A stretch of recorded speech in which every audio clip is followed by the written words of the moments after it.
வணக்கம். நம்ம இன்றைக்கி இந்த ராஜபாளையம், விருதுநகர் மாவட்டம் ராஜபாளையத்தில் உள்ள தொகுதி மக்கள் நீங்கள் ஜான் பாண்டியன் அவர்களுக்கு வாக்கு செலுத்தணும். அது நான் ஒரு பச்சை தமிழனாக நான் சொல்கிறேன், அவருக்கு வாக்கு செலுத்துங்க.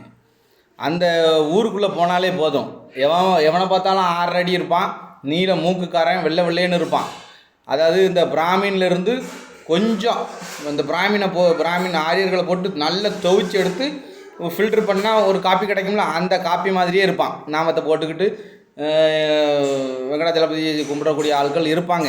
நம்ம மதத்துக்குள்ளே போக வேண்டாம், அந்த மாதிரி ஆட்கள். அவங்க பிறமொழி பேசக்கூடிய ஆட்கள் தான். ராஜபாளையத்தில் அங்கே கல்லூரியாக இருக்கட்டும், ஸ்கூல் இருக்கட்டும், நிர்வாகம் எல்லாமே பிறமொழி பேசக்கூடியவர்கள் தான். நீங்கள் பிறமொழி பேசக்கூடியவங்களுக்கு அடிமையாக இருக்கணும் அப்படின்னு நினச்சிங்கன்னா நீங்கள் வேறு யாருக்குனாலும் நீங்கள் ஓட்டு செலுத்துங்க, அதை பற்றி என்னுடைய இது கிடையாது.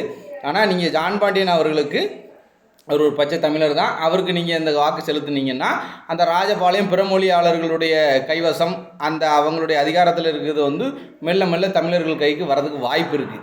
இதில் ஜாதிய வேறுபாட மனத்தில் வச்சுக்கிட்டு நீங்கள் தமிழர்களில் ஒன்று சேராமல் நீங்கள் கலராக இருக்கான்னு சொல்லி நீங்கள் வேணுக்கோ நீங்கள் ஓட்டு போட்டிங்கன்னா நீங்கள் உண்மையிலே சொல்லப்போனால் இந்த இந்த பாரதத்தில் எத்தனை மொழி பேசக்கூடியவங்களும் எத்தனை மாநிலங்களும் இருக்குது, எல்லாருமே சுதந்திரம் அடைஞ்சிட்டாங்க 1947. இப்போ வரைக்கும் தமிழ்நாட்டில் ஒரு தமிழர் ஆள முடியாத சூழ்நிலை இருக்குது. இப்போவும் தமிழர்கள் அடிமையாக தான் இருக்கான் அப்படிங்கிறது தெரியாமலே இருந்துக்கிட்டு இருக்கான்.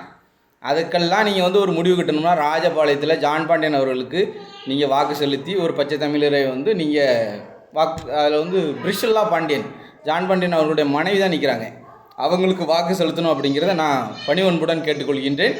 தமிழர்களுடைய ஆட்சி மலரும், தமிழர்களுடைய உரிமை பாதுகாக்கப்படணும், பிறமொழியாளர்களுடைய ஆதிக்கம் அங்கே இருக்கக்கூடாதுன்னு நினச்சிங்கன்னா நீங்கள் பிரிஷல்லா பாண்டியன் அவர்களுக்கு வாக்கு செலுத்தும்படி நான் அன்புடன் கேட்டுக்கொள்கின்றேன். நன்றி.